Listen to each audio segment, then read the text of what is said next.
As investors, you know the risks of investing in clinical trials, that there's no effective risk mitigation. I'm here as co-founder of INNOVATRIX Capital, and we're a catalyst for change in the life sciences sector. As investors, you know the risks of investing in clinical trials, that there's no effective risk mitigation. But we're here to change that using our experience and background in insurance. With a simple but groundbreaking product underwritten by our insurance partners that pays out upon failure of a clinical trial phase to meet its primary endpoints. How do we do this?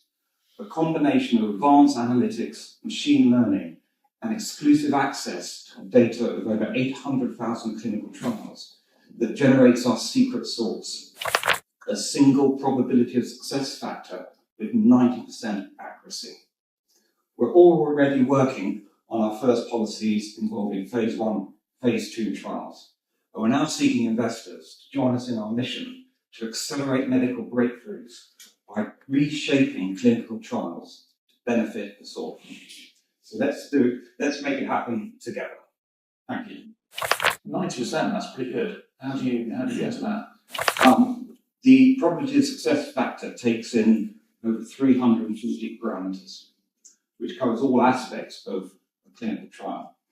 And it's based on, obviously, the 800,000 and the experience of those to generate this predictive accuracy.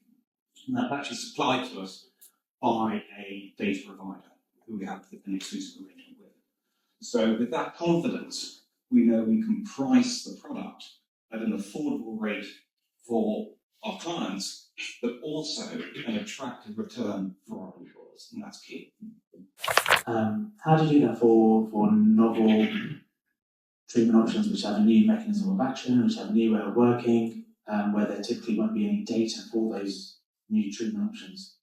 So how would you have the data, or how would your data providers be able to provide you the source information to say, this is the risk profile, this is what the safety, or this is what these are the concerns to be highlighted or to be thinking about in the trial? Yes, I mean, there are new developments, there are new trials coming out, and they will assess those, obviously with the preclinical and the whole history up to the phase and the protocols and all the information around that. And it may be that the probability of success is very low, in which case that will make it quite difficult in terms of pricing it at an affordable rate. So they can assess any trial that is a registered trial, and with the information, the historical information of that trial plus the whole database of 800,000, they can provide us with an accurate probability of success for that we can use to price. So maybe it's like a little bit of a cheeky question, but you're here seeking 500K. Why don't you just offer to get happily hired by Big Pharma? They could pay you 500K a day. We don't want to be owned by one particular company.